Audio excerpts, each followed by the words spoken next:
جمال الوجود بذكر الإله وتصفو الحياة بنور هدى. Assalamualaikum warahmatullahi wabarakatuh. Alhamdulillah Ustaz, antum bisa hadir di tempat kita di Kebun Salim pada siang hari ini, hari Selasa tanggal 31 Oktober 2023. Untuk tema yang akan kita bahas pada siang hari ini adalah ilmu dan asas kehidupan.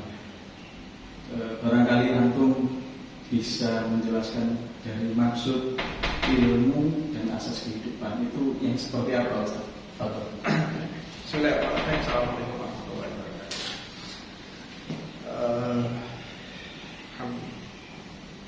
Alhamdulillah ini amal mulkan masjidah ya rabbana alhamdulillah ini dari Rasulullah Muhammad sallallahu Sayyidina Muhammad sallallahu alaihi wasallam.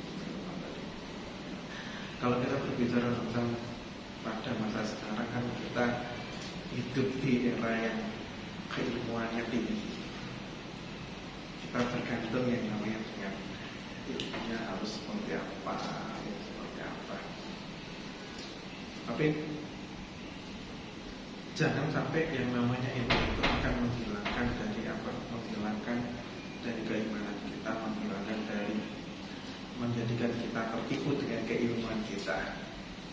Maka berapa banyak orang yang dengan ilmunya dia bukan malah memanfaatkan ilmunya, tapi menjadikan ilmu itu menjadi bahaya bagi dirinya dan bagi orang lain.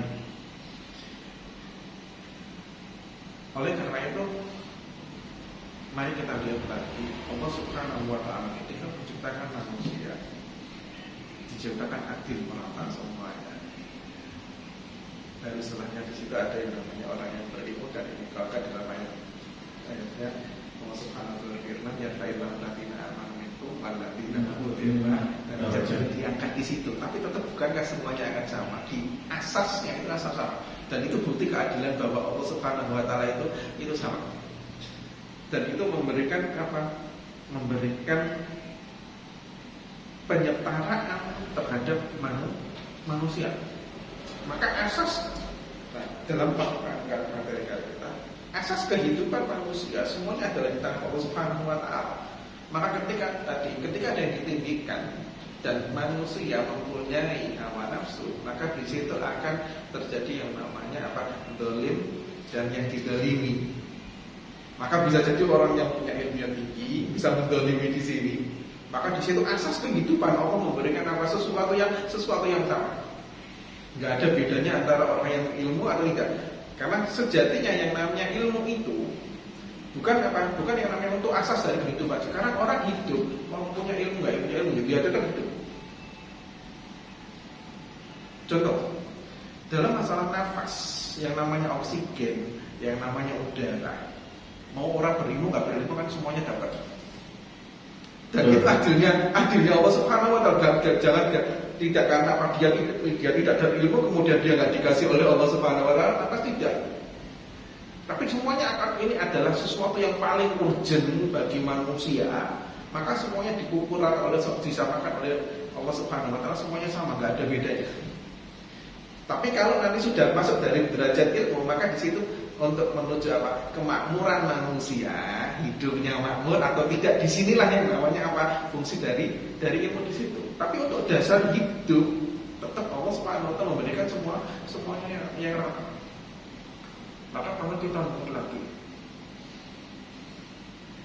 bahwa manusia hidup itu perlu tiga. Ada yang namanya apa? Ini kalau dari salah sabda hadis Rasulullah SAW, hidup manusia perlu tiga. Ada kehidupan. Yang pertama adalah untuk nafas. Sepertiga lagi untuk nafas. Iya. Sepertiga lagi untuk apa? Ada manfaat, ada untuk apa? Untuk nafas, kemudian untuk makan. Ketika makan ada sepertiga lagi untuk air. Dan tiga-tiganya di sini kebutuhan manusia. Dan yang paling urgent ada di mana? Ada di yang namanya nafas di situ. Maka di situ akan semuanya sama. Maka yang namanya nafas nggak ada satupun manusia yang bisa menguasai yang namanya pernafasan. Oksigen nggak akan bisa di situ. Tetap itu ada di tangan Allah Subhanahu wa Ta'ala. Maka karena ini adalah asas dari sebuah kehidupan. Maka di situ apakah ilmu bisa mengontrol dari itu semuanya? Jawabannya itu tidak ada. Karena itu adalah hak prerogatif dari Allah Subhanahu wa taala, maka diberikan kesamaan. Maka yang namanya ilmu tidak memberikan yang namanya apa? Tidak memberikan yang namanya dasar dari asas dari kehidupan sejatinya tidak di situ. Ini salah satu fungsinya apa? Agar kita tahu semuanya itu adalah milik dari Allah Subhanahu wa taala. Tapi kalau ingin lebih enak lagi, butuh yang namanya ilmu. Maka tadi yarfa'illahul ladzina amanu minkum, baru diangkat tidak di situ. Untuk mendapatkan sebuah keumuran butuh yang namanya ilmu. Tapi sejatinya ilmu itu bukan untuk memberikan dasar dari kehidupan di situ, karena memang dasar dari kehidupan semuanya diberikan oleh Allah Subhanahu wa taala. Kalau berbicara tentang yang namanya tadi masalah air, kemudian masalah yang namanya makanan, memang manusia mempunyai apa kelebihan? Manusia orang yang berilmu itu dari air mempunyai apa?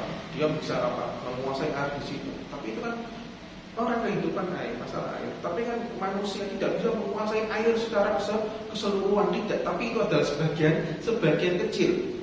Begitu juga dengan masalah makanan juga yang seperti itu. Sebagian kecil yang dikuasai, dan itu pun tidak seurgen dengan yang tadi yang pertama. Yeah.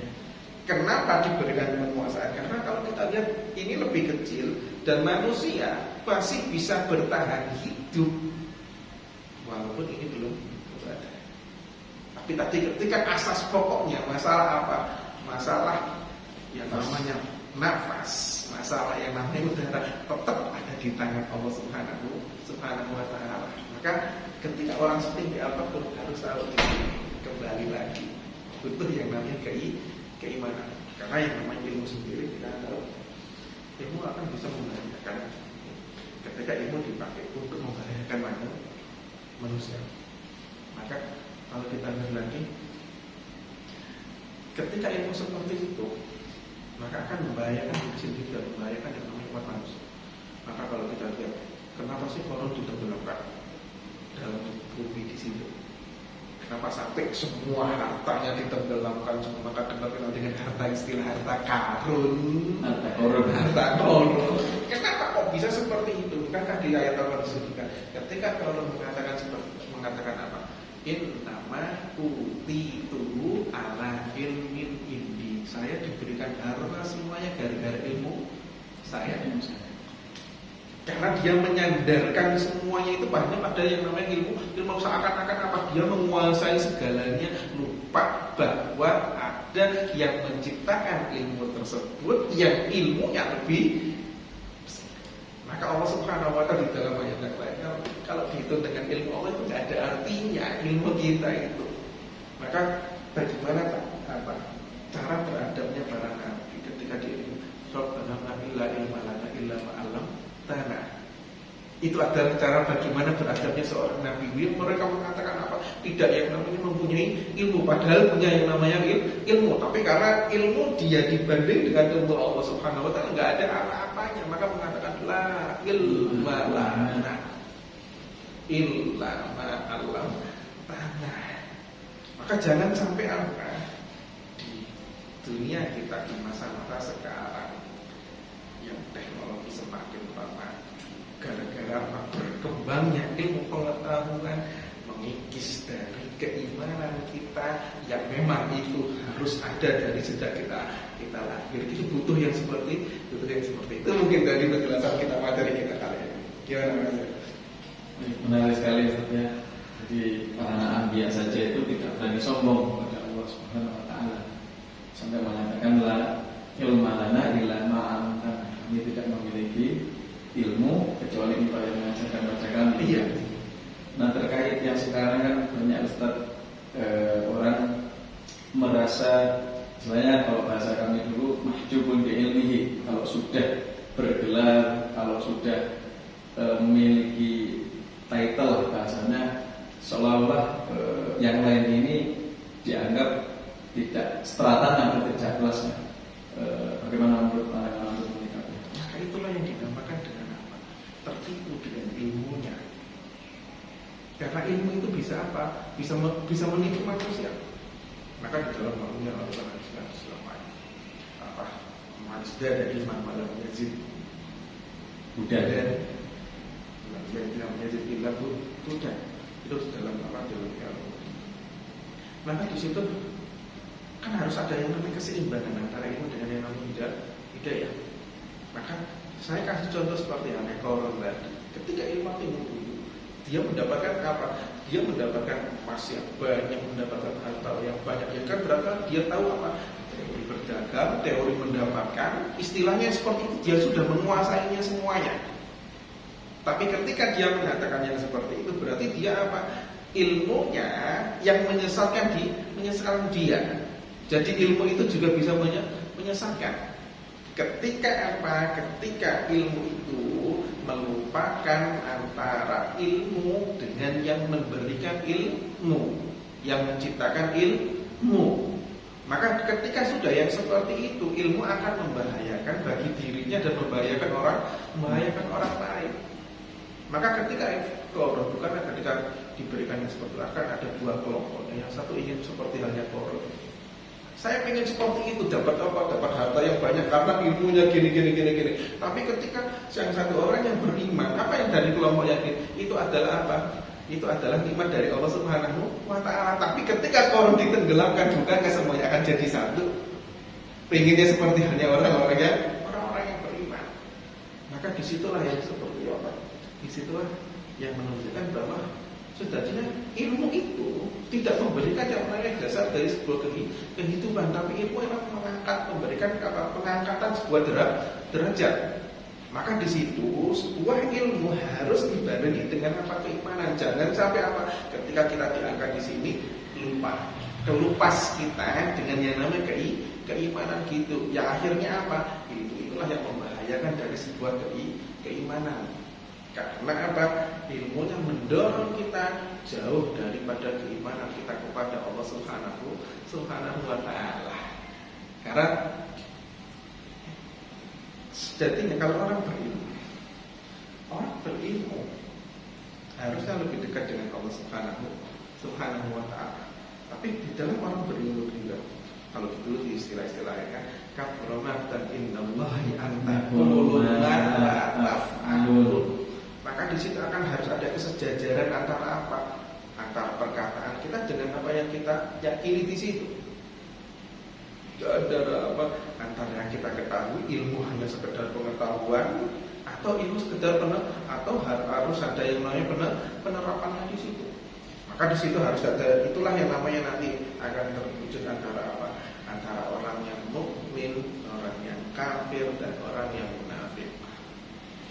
Orang mukmin ketika hatinya, perkataannya, perbuatannya semuanya karena Allah, pada Allah Subhanahu wa Ta'ala, percaya pada Allah Subhanahu wa Ta'ala sesuai dengan sini. Kalau kafir kebalikannya, kalau munafik antara apa? Hati dengan yang namanya perkataan, hati dengan perbuatan itu berbeda. Dan kembali lagi di situ yang namanya ilmu hanya sekedar apa? Ilmu hanya sekedar mengangkat yang namanya kehidupan manusia. Ilmu apa? Kalau kita masukkan ilmu apa? Ilmu jualan, kemudian ilmu ekonomi, sekedar untuk mengangkat. Tapi tetap jatah diberi makan itu kan dari Allah Subhanahu wa Ta'ala. Jatah makannya itu tetap dari Allah Subhanahu wa Ta'ala. Maka kita lihat ya akan bisa yang namanya orang menguasai apa? Menguasai oksigen ya akan bisa. Sepinter apapun ya akan bisa, karena itu adalah memang diberikan oleh Allah Subhanahu wa Ta'ala. Kan apa? Penelitian nggak akan ada. Oh biasa sekarang diberikan apa? Kita diberhentikan sebentar, habis itu nggak akan ini. Dan itulah adalah Allah ingin menunjukkan kepada kita bahwa semua asas kehidupan itu sebenarnya ada di tangan Allah Subhanahu wa Ta'ala. Maka dengan ilmunya itulah yang hanya akan apa? Ilmunya akan menaikkan dari taraf dari sebuah kehidupan, tapi tidak mengatur dasar dari kehidupan. Contoh dalam materi rezeki itu ada ketetapan dari Allah Subhanahu wa Ta'ala. Kalau pengen lebih ini, ya cara belajar ke sana, belajar ke sini, ilmu ini untuk mendapatkan apa? Taraf dari kehidupan kita untuk meningkat di sini. Tapi tetap dasarnya Bukan sudah ada janji Allah semuanya sudah diberikan hak masing-masing, akan diberikan hak masing-masing. Terima kasih Ustaz atas penjelasannya bahwa memang kita ini hidup di dunia itu setinggi apapun ilmunya, pertama ilmu itu harus menunjukkan pada kita pada ketaatan kita pada Allah Subhanahu wa taala. Yang kedua adalah jangan sampai nanti dengan ilmu kita bertambah menyimpang atau tersesat dari jalan Allah Subhanahu wa taala.